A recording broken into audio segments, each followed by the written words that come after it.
ॐ नमो भगवते वासुदेवाय।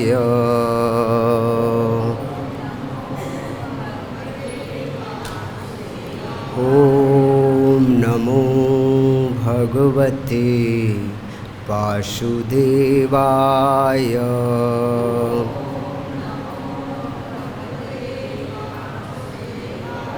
ॐ नमो भगवते वासुदेवाय।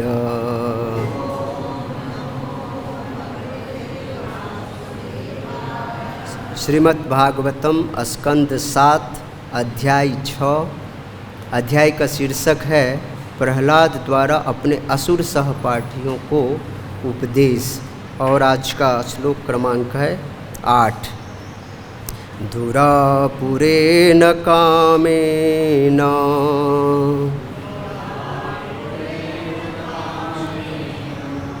मोहेन च बलीयसा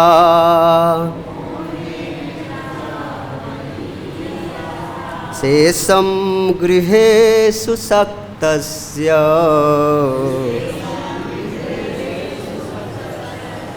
प्रमत्तस्यापयातहि।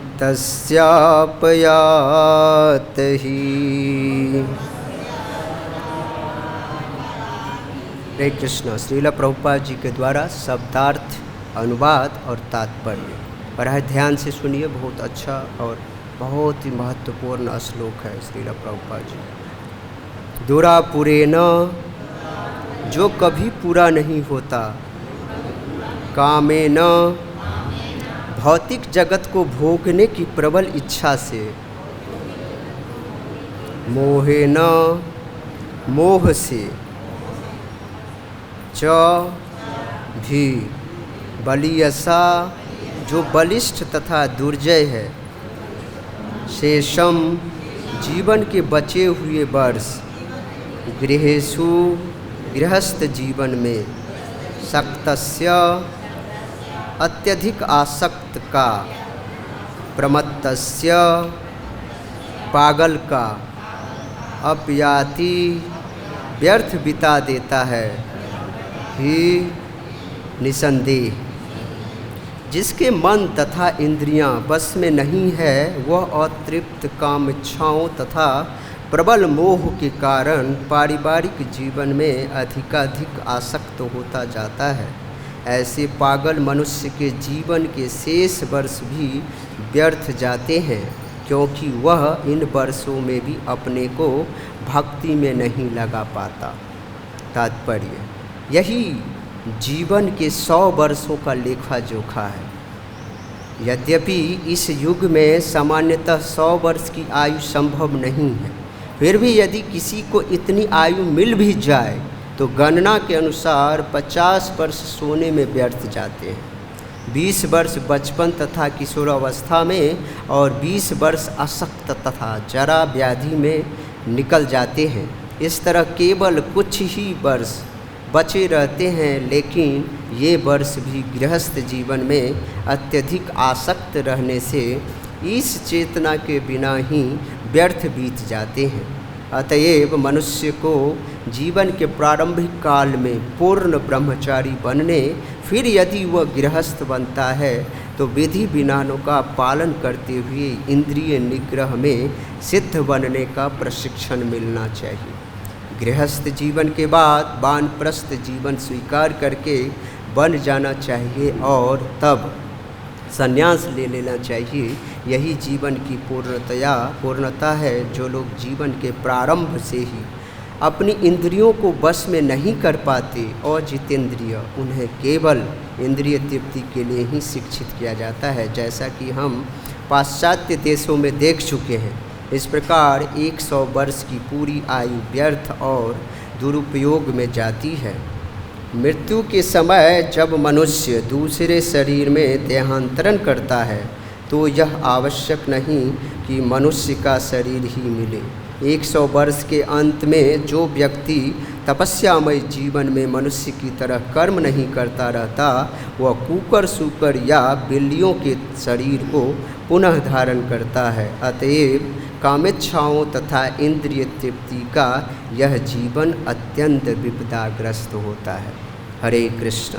जगतगुरु श्रील प्रभुपाद की जय। तो परम सौभाग्य मेरे लिए है जो आज श्री श्री राधा श्याम सुंदर गौर निताय श्री श्री कृष्ण बलराम और उनके अनन्य कृष्ण कृपा मूर्ति श्री श्री प्रभुपाद जी के चरणारविंद और वृंदावन धाम में बैठ करके आप सब वैष्णव वैष्णवी के समक्ष और आप सभी को सादर मैं दंडवत प्रणाम करता हूँ और कृपा की याचना करता हूँ। और यहाँ पे अदृश्य रूप से उपस्थित जितने भी देवगण हैं और इंटरनेट के माध्यम से, जूम के माध्यम से जो भी भक्त जुड़े हुए हैं, उन सब वैष्णव वैष्णवियों के चरणों में मैं साष्टांग दंडवत प्रणाम करता हूँ, कृपा की याचना करता हूँ। जो श्रीमद् भागवतम, जो मुक्त जीवात्माओं की वार्ताएं हैं, जो आज मुझे परम सौभाग्य प्राप्त हुआ है इस पे बोलने का, तो मेरी ऐसी कोई ताकत तो है नहीं, मेरे पास ऐसी कोई सामर्थ्य है नहीं जो श्रीमद् भागवतम पे हम कुछ चर्चा कर सकें। बट आचार्यों की वाणी को एज इट इज दोहराने की शक्ति आप ही सब भक्त देंगे। हरे कृष्णा। तो ये बहुत ही उत्तम श्लोक का जो श्री प्रहलाद महाराज हम सबको बता रहे हैं। प्रहलाद महाराज एक 12 महाजनों में से एक महाजन है। इस जगत में 12 महाजन को श्रील सुखदेव गोस्वामी पाद बताते हैं। स्वयंभु नारदः शंभु कुमारः कपिलो मनु प्रहलाद जनको भीष्मो बलिर्वैयासकीं वयम्। श्रीमद् भागवतम 6.3.20। इसमें 12 महाजनों की चर्चा है और इसमें बता रहे हैं ये जो व्यक्ति है वो भगवान को अंशतः जानते हैं और प्रहलाद महाराज उसमें से एक है। तो ये प्रहलाद महाराज के मुख से ये दिव्य उपदेश है। किसके लिए? असुर बालकों के लिए। लेकिन देखा जाए ये असुर बालकों के लिए, लेकिन इस ब्रह्मांड में देख लीजिए हम सब की क्या प्रवृत्ति है। सूर का है, देवता का है या मनुष्य का है? हम सब मनुष्य शरीर में जरूर चल रहे हैं, लेकिन श्रील प्रभुपाद जी अपने भागवतम की कमेंट्री में बताते हैं जो मैंने ये कृष्णा कॉन्शियसनेस का मोमेंट जो चलाया है, इसमें परम पहला उद्देश्य है जो 2 पैर पे चलता हुआ जो जीव अपने आप को मनुष्य कह रहा है, उसको सर्वप्रथम मनुष्य बनाना। हम मनुष्य के शरीर में चल तो रहे हैं, लेकिन मनुष्योचित हमारा कोई भी कर्म नहीं है। इसलिए इस जगत में बोला गया है, श्रील प्रभुपाद जी बोल रहे हैं, जो हम सब इस तमोगुण में, अंधकार में भ्रमित हैं और घूम रहे हैं, इसलिए हमें सर्वप्रथम मनुष्य के शरीर में, मनुष्योचित शरीर ग्रहण करके हमें भगवान की चेतना के लिए काम करना है। तो असुर ऐसा नहीं है जो महाभारत टीवी सीरियल वगैरह में देखते हैं जिनके सिंग हैं, ऐसे कई सारे चीज़ है, कुरूप चेहरा है, ऐसा नहीं। मैं भी असुर हूँ, कोई भी असुर हो सकते हैं। मेरी ऐसी चेतना है जो हमारी हमेशा असुर जैसी प्रवृत्ति रहती है। ज़्यादा खाने की चेष्टा, धन अर्जन करने की चेष्टा, लोगों को नीचा दिखाने करने की चेष्टा, हमारा हमेशा यही विचार घूमता रहता है। अच्छा विचार तो कभी आता नहीं। गलती से कभी साधु संग कर लिए तो थोड़े समय के लिए हम सतोगुण में प्रवेश कर जाते हैं, लेकिन फिर भी हम प्रकृति के अंदर ही रहते हैं और फिर भी वही चीज़ सोचते हैं। तो ये असुर प्रवृत्ति ही है। ये सारे के सारे दिव्य उपदेश हम सब के लिए ही है। एक पर एक श्लोक इसमें बहुत ही इम्पोर्टेंट है और इस 6ठा अध्याय में टोटल 30 श्लोक हैं और 30 श्लोक में से पूरा शुरू से लेकर के अंतिम 28वां श्लोक तक प्रहलाद महाराज की ये दे रहे हैं पूरा का पूरा प्रवचन। और अंतिम जो 2 श्लोक है 29 और 30, उसमें इस असुर बालकों के द्वारा, असुर पुत्रों के द्वारा प्रश्न पूछते हैं प्रहलाद महाराज के द्वारा, जो हे प्रहलाद महाराज जी, हे प्रहलाद जी, आप तो राज दरबार में हैं, आपकी राज दरबार में परवरिश हुई है, आपकी सेवा शुश्रूषा बहुत ही उत्तम कोटि की हुई है, फिर भी मेरा जहाँ तक ज्ञान है, मुझे तो लगता है वैष्णव का संग तो हम लोगों को कभी नहीं मिला, और असुर राज हिरण्यकशिपु के राज दरबार में भी कभी कोई वैष्णव आता नहीं है, क्योंकि एंट्री है ही नहीं वैष्णव ब्राह्मण की। तो भला आपको कैसे ये ज्ञान प्राप्त हुआ जो ज्ञान आपने हमें अभी दिया है, इतनी बड़ी प्रवचन। इस प्रश्न को वो बोलते हैं और इस प्रश्न का उत्तर अगले 7वां चैप्टर में इसमें बताते हैं। तो इस तरह का ये समराइजेशन है, एक श्लोक से लेकर के लगातार प्रहलाद महाराज जो कैसे इस जीवन को बिताया जाए, कैसे इस जीवन को ढाला जाए। तो सबसे पहला श्लोक इस चैप्टर का जो है क्या बोलते हैं, कौमार आचरित प्राज्ञो धर्मान भागवता निह दुर्लभम मानुषम जन्म तद अपि अदुर्भम अर्थतम 7.6.1। ये कौमार आचरित प्राज्ञो, जीवन की सफलता, मनुष्य जीवन की सफलता तभी संभव है जब व्यक्ति अपने जीवन के प्रारंभ से ही भगवत भक्ति में, भगवत भक्तों का संग करने में बिताता है। अगर कोई व्यक्ति ये सोचे जो मैं अपना जीवन अभी खाने पीने, ऐश मौज करने, धन अर्जन करने में और पूरा समाज लाभ, पूरा लाभ प्रतिष्ठा में गवाऊं और जीवन के अंतिम क्षण में मैं भगवान का भजन कर लूं, ये कदापि संभव नहीं है। इसी सब श्लोक में ये सब बता रहे हैं, कभी भी संभव नहीं हो पाएगा। इसलिए बता रहे हैं प्रहलाद महाराज जो अपने जीवन के शुरू से ही इसको उपयोग में लाना चाहिए। कह रहे हैं हमारा देखिए इस ब्रह्मांड में ब्रह्मा जी से लेकर के और छोटा जो कीट है, चींटी है, उसकी सबकी आयु जो है लगभग 100 वर्ष है। कीट की नहीं, जो जितने जीव जंतु, मनुष्य की आयु 100 वर्ष है और ब्रह्मा जी की आयु 100 वर्ष है इस जगत में। कीट पतंग की तो अलग अलग आयु है, किसी की 20 वर्ष, कुत्ता की 20, ऐसे ऊँट गधा की अलग अलग आयु है। तो मनुष्य की आयु, ब्रह्मा जी की आयु 100 वर्ष दिया गया, लेकिन ब्रह्मा जी की आयु हमारे 100 वर्ष के बराबर नहीं होता है। उनका दिव्य 100 वर्ष होता है जो 1 अरब 54 खरब और 40 अरब वर्ष के बराबर हमारा जो वर्ष होता है, इतना ब्रह्मा जी की आयु होती है और इतना वर्ष ब्रह्मा जी जीते हैं। तो बता रहे हैं प्रहलाद महाराज जो हम लोगों की आयु तो भले ही भगवान के द्वारा 100 वर्ष दी गई है, लेकिन क्या आप देखते हैं, आपका एक्सपीरियंस होगा, कोई 100 वर्ष इस जगत में जिंदा रह पा रहा है? नहीं रह पा रहा। लेकिन फिर भी हम मान लेते हैं तो 100 वर्ष में से आधा जो उसका समय है वो सोने में, निद्रा में, तमोगुण में चला जाता है। रात को लोग सोता है तो सोने में उसका 50 वर्ष तो गया। और शुरू का जो 10 वर्ष होता है, जो व्यक्ति जन्म लेता है, किशोरावस्था में आता है, थोड़ा सा बाल अवस्था से बढ़ कर के किशोरावस्था में आता है, उनको उतनी समझ नहीं रहती, बुद्धि नहीं रहती, ज्ञान नहीं रहता, विवेक नहीं रहता, हमें जीवन में क्या करना है, हमारे लिए क्या कर्तव्य है, क्या अकर्तव्य है, उसे समझ में नहीं लगता। जब वो युवावस्था में आता है थोड़ा सा, तो ये सोच नहीं पाता है। तो शुरू के जो 20 वर्ष है तो इसी तरह चला जाता है। और जीवन के अंतिम जो 20 वर्ष है, जिसमें जरा व्याधि पकड़ लेता है इस शरीर को, ऐसा इस शरीर को पकड़ता है जो बेड तक, खटिया से भी उठने का मौका नहीं देता, ये व्याधि और जरा। क्योंकि जरा और व्याधि बहुत ही दुस्तर है।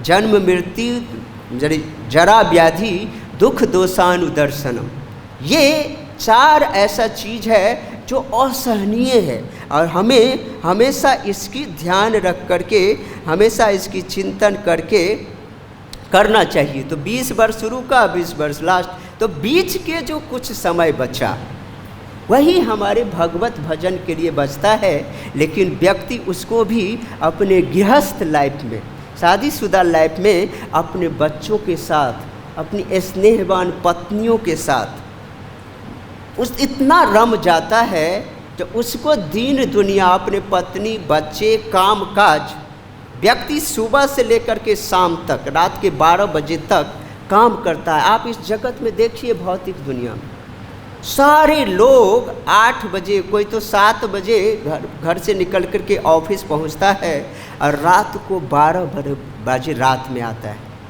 और इतनी जब मेहनत करने के बाद उस व्यक्ति को क्या चाहिए? 2 वक्त की रोटी। वो 2 टाइम का रोटी खाता है मुश्किल से।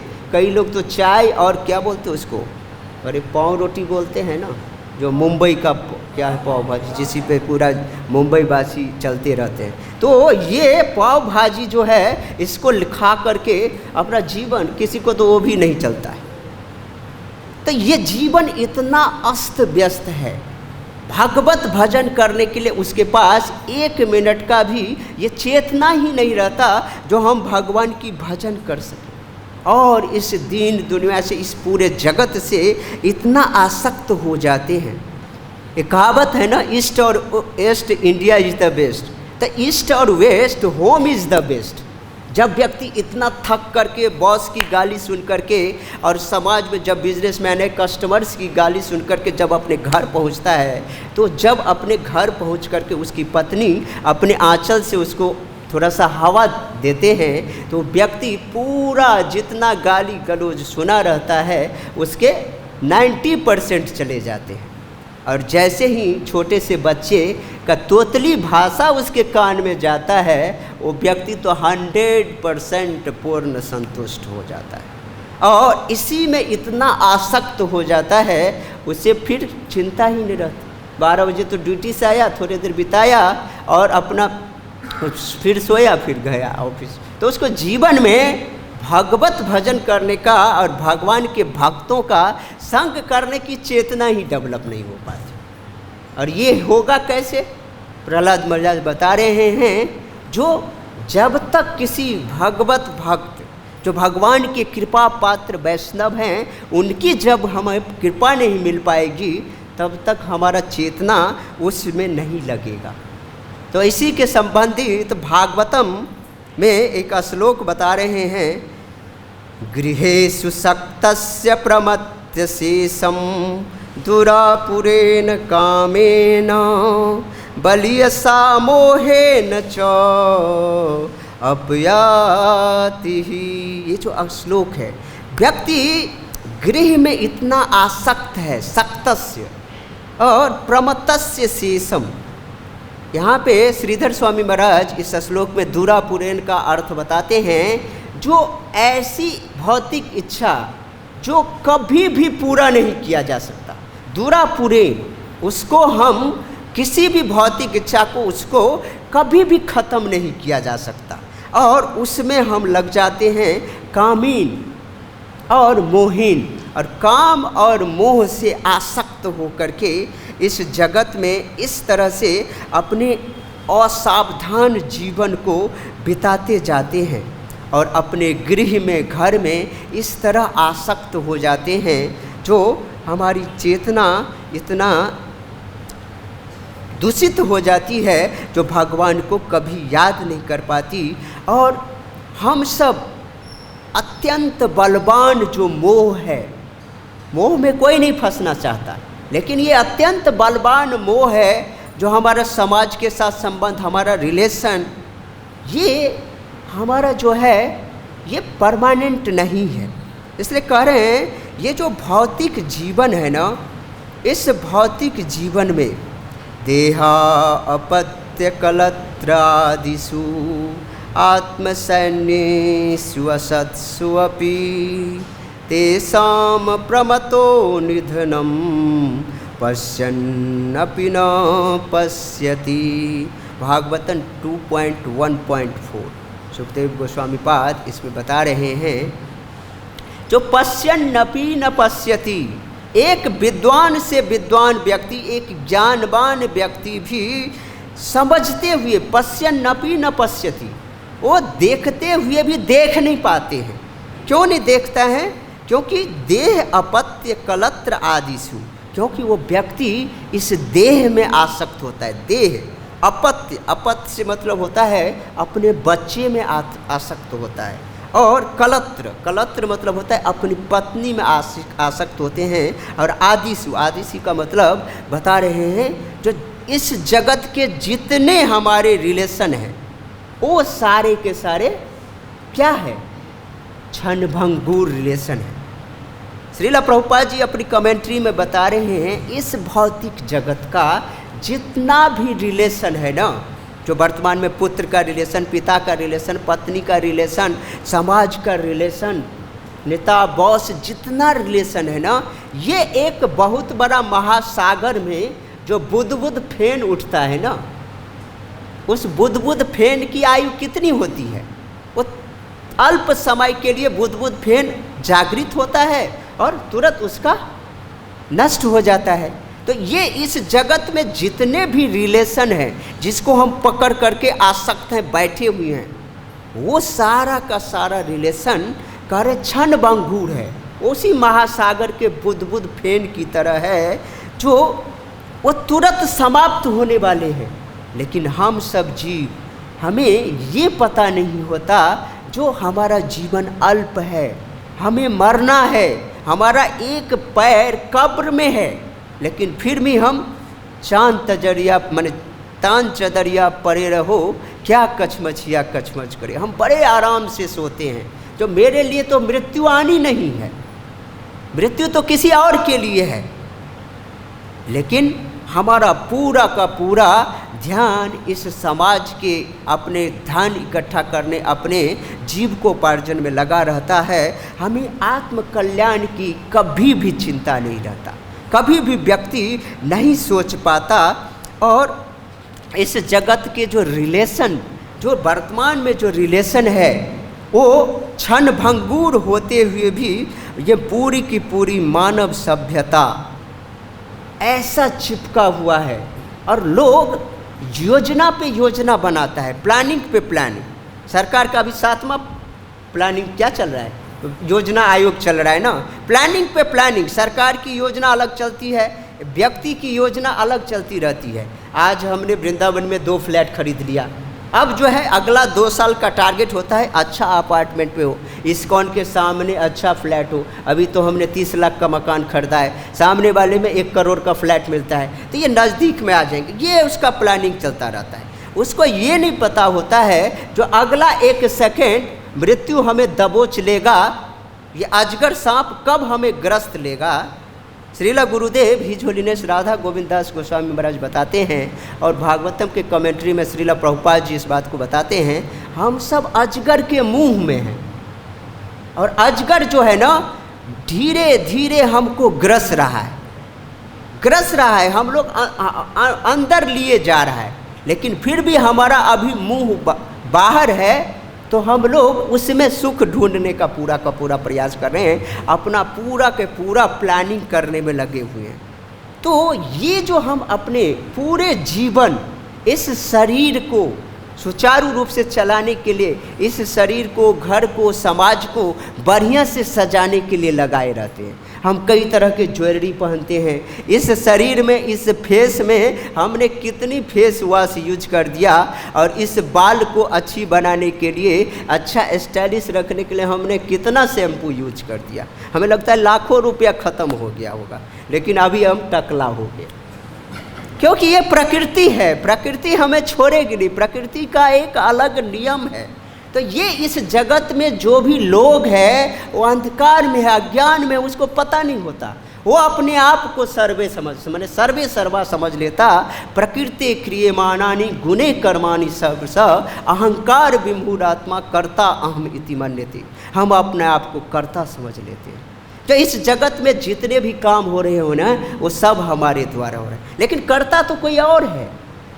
भगवान इस जगत के कर्ता हैं, रचयिता हैं, और हम सब इस समाज को, अपने शरीर को, अपने बच्चे को, धन को 1 फ्लोर से 2 फ्लोर, 3 फ्लोर, 4, उसको सजावट करने में लगे रहते हैं, डेकोरेशन करने में लगे रहते हैं, लाइटिंग करने में लगे रहते हैं, इस शरीर को अच्छा बनाने में लगा रह जाते हैं। ये किस तरह का है? ये एक तरह से श्रील प्रभुपाद जी बता रहे हैं, हम इसको एक डेड बॉडी का श्रृंगार कर रहे हैं। जैसे कोई व्यक्ति मर गया, अब हम डेड बॉडी को पूरा का पूरा ज्वेलरी, हीरा, गहना, क्या क्या हम उसको लगा रहे हैं। क्या एक डेड बॉडी का श्रृंगार करना है ना, क्योंकि हमें पता है, हमें पता है जो ये अगला एक क्षण ये शरीर जो है कब्र में जाएगा, मिट्टी में चला जाएगा, अग्नि में चला जाएगा। हो सकता है कुत्ते, गीदड़, भालू, सियार को ये नसीब हो जाए ये शरीर, लेकिन हम इसको बेफिक्र होकर के गवाए जा रहे हैं, अपना व्यर्थ का समय इसको श्रृंगार में लगाए हुए हैं। तो इस शरीर का श्रृंगार, शारीरिक श्रृंगार एक सबके श्रृंगार के समान है, सबके सजावट के समान है। इसलिए प्रत्येक व्यक्ति को इस जगत में सबके तुल्य, एक क्या बोलते हैं, डेड बॉडी के तुल्य बताया गया हुआ है। और वो व्यक्ति अभी क्या कर रहा है, जैसे मरने वक्त में व्यक्ति फरफराता है, तो ऐसे ही हम सब अभी थोड़े समय के लिए फरफरा रहे हैं। आप लोग देखे होंगे, लाइट जब होता है और बरसात के मौसम में छोटे छोटे कीड़े तुरंत पैदा होते हैं, और तुरंत पैदा होते हैं और तुरंत मर भी जाते हैं। वो बार बार उस चकाचौंध रोशनी में जाता है, उससे टकरा करके जल जाता है और मर जाता है। हमारे सामने में जन्म लिया, हमारे सामने में मर गया। उसकी मुश्किल से कितना, 1 घंटा का, 20 मिनट का उसकी आयु होती है। उसी में बच्चे पैदा कर लेते हैं, अपना बुढ़ापा भी हो जाता है, मर के चला भी जाता है।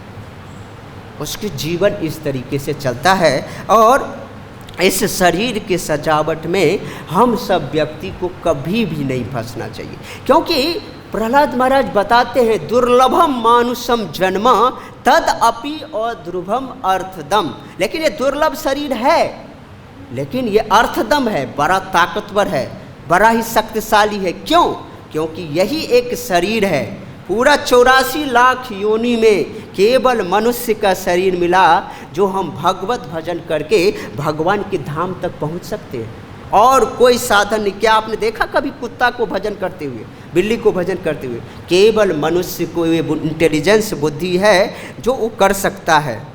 भागवतम में 5.5.4 में भगवान ऋषभ देव अपने 100 पुत्रों को बहुत ही अच्छी शिक्षा देते हैं। नूनम प्रमत्ता कुरुते विकर्म यत इंद्रिय प्रीतया प्रणोति न साधु मन्ये यत आत्मनोयम असन्नपि क्लेशद आस देह। हम सब क्या करते हैं? भगवान ऋषभ देव अपने पुत्र को समझा रहे हैं, जो हम सब अपने इंद्रियों को तृप्ति करने के लिए क्या क्या नहीं गलत काम कर लेते हैं।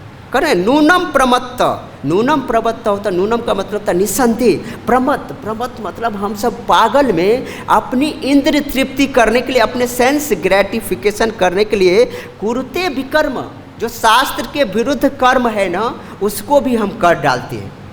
मांसाहार करना, अवैध स्त्री पुरुष संग रखना, जुआ खेलना, नशा करना, ये सबसे बड़ा 4 पाप बताया गया इस जगत में, जिससे हमें बच के रहना है।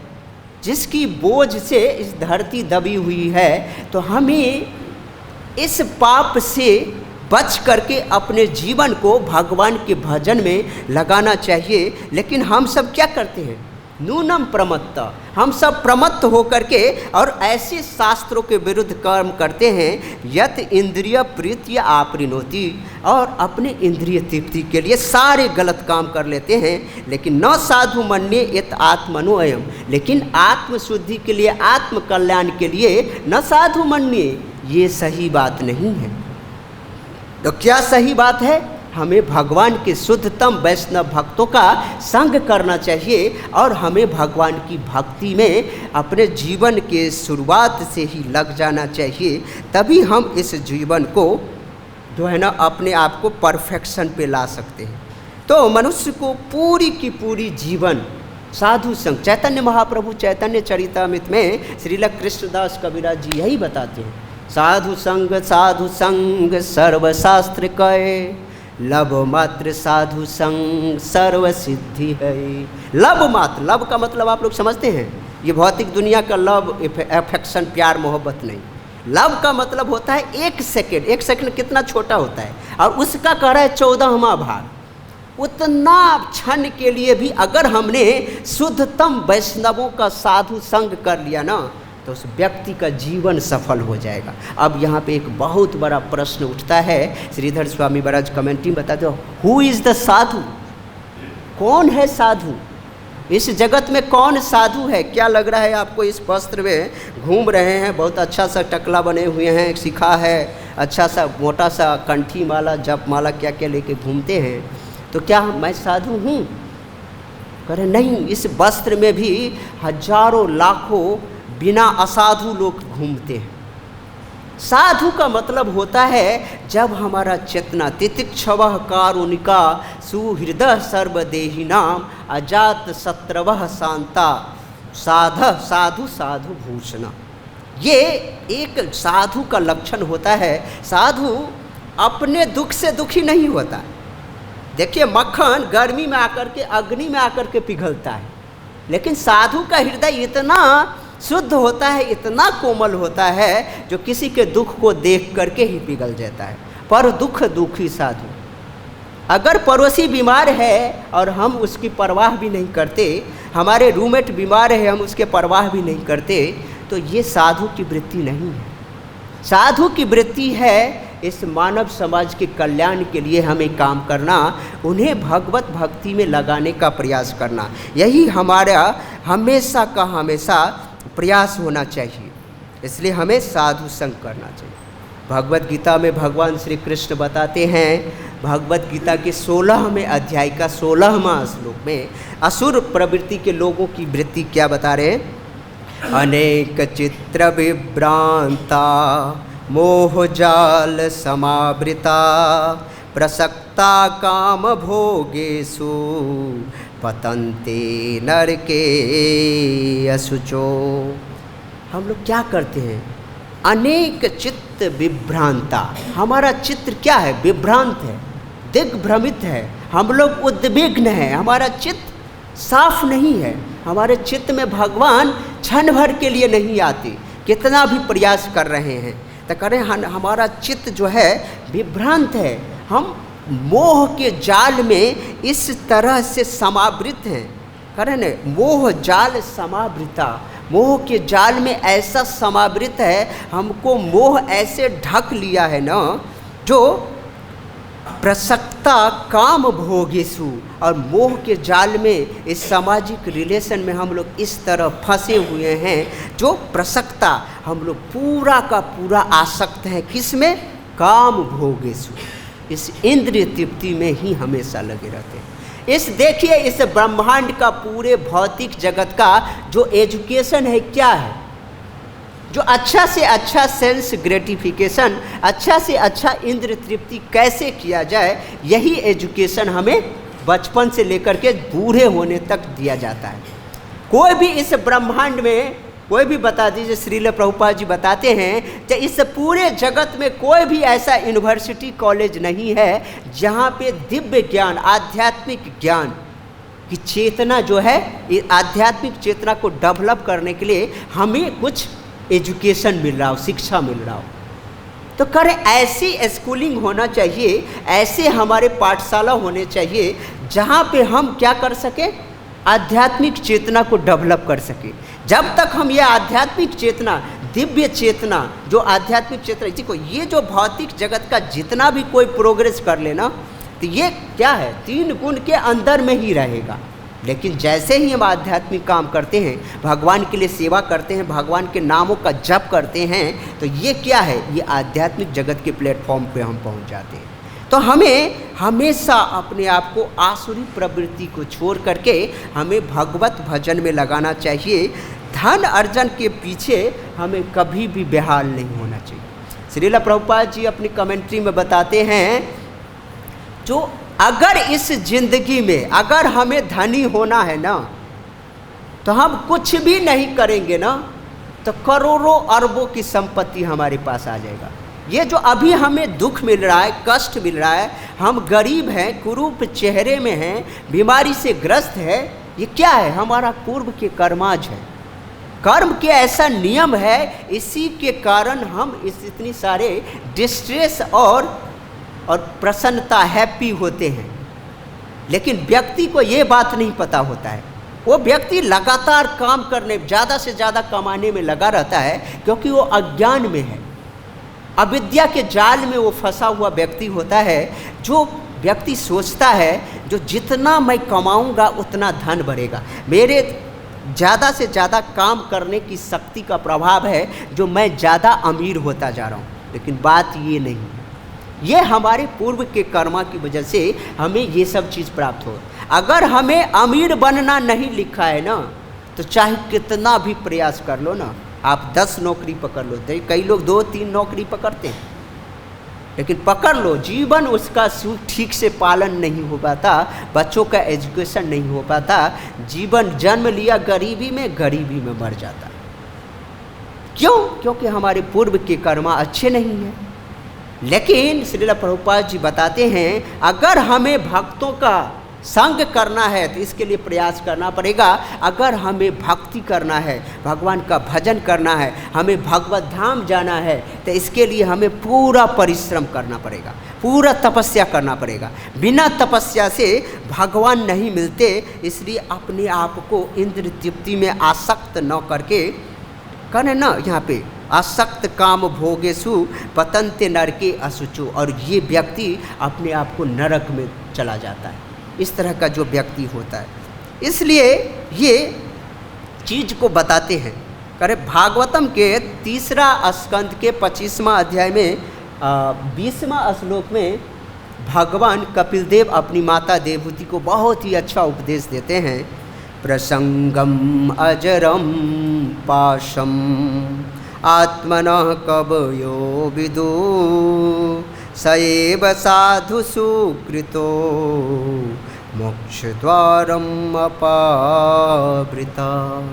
प्रसंगम, प्रसंगम का मतलब होता है आसक्ति। इस जीवन में 2 चीज़, जो आज का श्लोक है ना, इसमें सक्तस्य और प्रमत्तस्य दोनों बहुत इम्पोर्टेंट शब्द हैं। इसी में पूरा जगत लगा रहता है और पागल रहते, इसलिए सक्तस्य। प्रसंगम, प्रसंगम मतलब होता है जो हम पूरा आसक्ति, इस भौतिक जगत से पूरा हमारा आसक्ति है। हमारी अटैचमेंट कहाँ है? इस भौतिक समाज से, अपने रिलेशन में, बच्चों से, बीवी से, समाज से, नौकरी से, इसमें हमारी आसक्ति है। कह रहे अजरम, अजरम, और ये इतना आसक्ति प्रबल है ना, प्रकृष्ट रूपेण इतना बलशाली है ना, जो पासम, अजरम पासम, इतना बलशाली बंधन है ना, जो हमें पता नहीं चलता। हम सब त्रिगुणमयी रस्सी में एकदम लोहे के करा, माने क्या बोलते हैं, बहुत मजबूत जंजीरों से बंधे हुए हैं, लेकिन हम सबको पता नहीं है, क्योंकि हम सब लेके अपने आप को स्वतंत्र, लेकिन स्वतंत्र नहीं है। यही तो हमारी अज्ञानता है। हम हमेशा बंधे हुए हैं। प्रसंगम अजरम पासम आत्मनोह कवयो बुधु।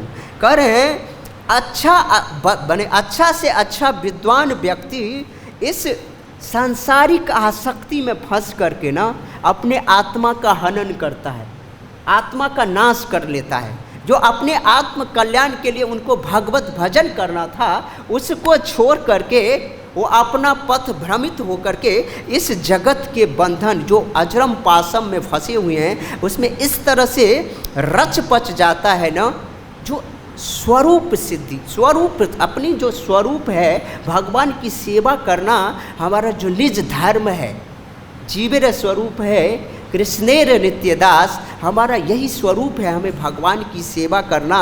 ये चीज़ हम भूल जाते हैं।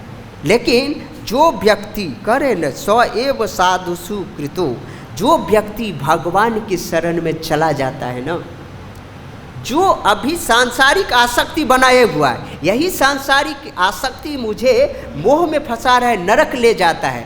लेकिन यही आसक्ति, इस आसक्ति को हमें स्थानांतरण करना है। यही आसक्ति अगर हम भगवान के भक्तों में लगा दे, भगवान के भजन में लगा दे और भगवान में लगा दे ना, तो हमारा मोक्ष द्वारम अपावृतम, यह हमारे लिए मोक्ष का द्वार ऑटोमेटिक खुल जाता है, दरवाजा। हम ऑटोमेटिक भगवान के धाम चले जाते हैं भगवान की भक्ति करने से।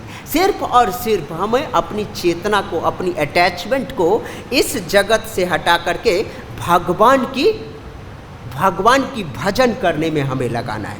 यही बुद्धिमत्ता है। तो यही कार्य है जो हमें आसक्ति किस में लगाना है, भगवान के भजन करने वाले भक्तों में लगाना है, भगवान के साधु जनों में लगाना है। जो साधु पुरुष है ना, उस व्यक्ति में लगा करके हम उसी के राह पे चल के हुए, उसी के पद चिन्हों पे चल करके हम भगवत धाम को जा सकते हैं। तो इसी तरह का एक बहुत ही सुंदर श्लोक है 6ठे स्कंद के 11वें अध्याय के 27वां श्लोक है। इस 11वें अध्याय में वृत्रासुर के दिव्य गुणों का वर्णन है और वृत्रासुर भगवान की प्रार्थना कर रहे। अंतिम जो 4 श्लोक है ना इस 11वें अध्याय में, वो वृत्रासुर के द्वारा भगवान के चरणों में करबद्ध प्रार्थना है।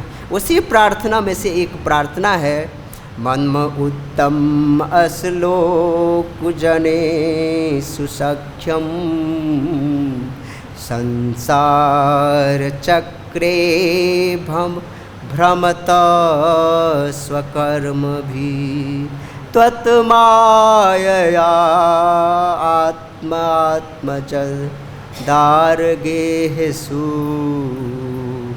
आसक्त चित्तस्य ननाथ भूयात्।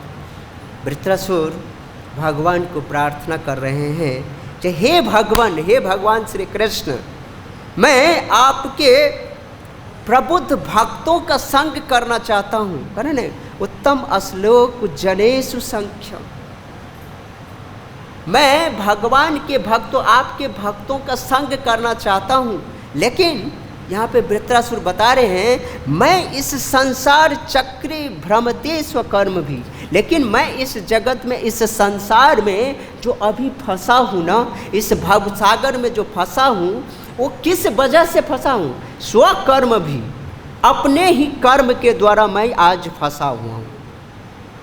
ये अपने आप का लेमेंटेशन कर रहे हैं, पश्चाताप कर रहे हैं, जो मैं इस जगत में इसीलिए फंसा हूँ क्योंकि वह अपना, मेरा ही कर्म है।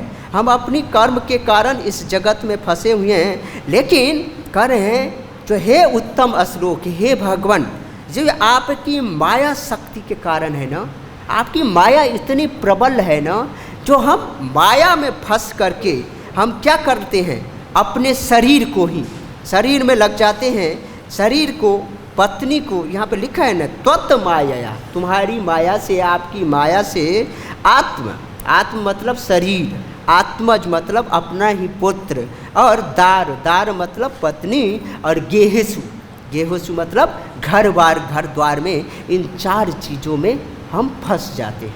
किसके चक्कर में, सिर्फ और सिर्फ हे भगवान आपकी बहिरंगा माया शक्ति के प्रभाव के कारण में हम इस प्रभाव को समझ नहीं पाते और इसमें हम फंस जाते हैं।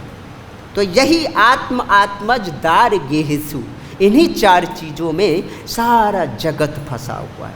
जो इन चीज़ों से निकल के भगवान के भक्तों का संग कर रहा है, भगवत भजन कर रहा है ना, तो उस व्यक्ति का जीवन सफल हो जाता है।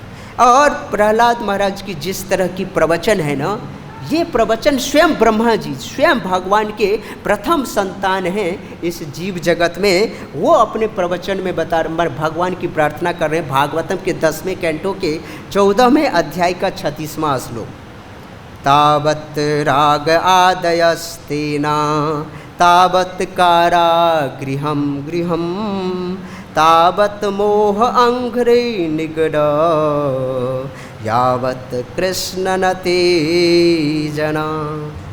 कार्य ब्रह्मा जी, हे भगवान श्री कृष्ण,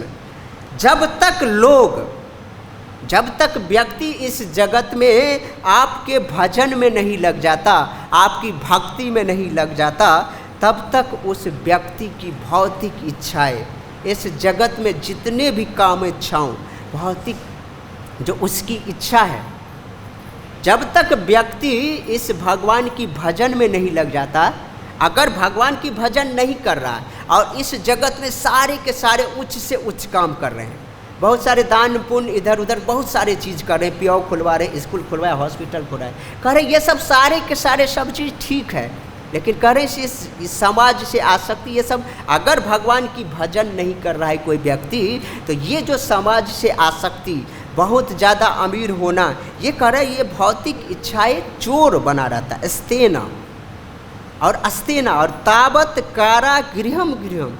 और जो व्यक्ति घर में रहता है, जो घर बहुत ही अच्छी तरीके से उसने बनाया, 5 फ्लोर का बिल्डिंग, वही तावत कारा गृहम गृहम, और वही घर उसके लिए गृहम माने कारागृह बन जाता है, बंदी गृह बन जाता है। उसने तो घर को बनाया माने इसको बहुत ही सुख भोग करने के लिए, लेकिन वो व्यक्ति क्योंकि भगवान की भजन नहीं कर रहा है, इसलिए उसके सारे काम अस्तेन हो जाता है, चोर बनी रहती है, उसके सारे के सारे घर और जो है जेल के समान होते हैं। और उनके जितने परिजन हैं ना, वो इस जगत के जितने परिजन हैं, स्नेह पास में जो फंसा हुआ परिजन है, रिलेशन है, ये सारे के सारे क्या है, पाँव की बेड़ियाँ हैं। इसलिए कह लेना निगडा, निगडा का मतलब होता है जंजीर। ये ऐसे पाँव की बेड़ियाँ है, हम इसको छोड़ के चलते ही नहीं। एक बार क्या हुआ, एक व्यक्ति था, अपने पत्नी से बहुत झगड़ा कर दिया और पत्नी से झगड़ा करके खाना नहीं खाया और छोड़ करके चला गया और अपना मोबाइल वगैरह स्विच ऑफ करके भाग गया घर से। लेकिन वो व्यक्ति अपने पत्नी से आसक्त था, घर से आसक्त था और इस समाज से आसक्त, बच्चों से आसक्त था, लेकिन थोड़े से समय में विरह बर्दाश्त नहीं हुआ और फिर 1 दिन 2 दिन के बाद वही घर वापस चला गया।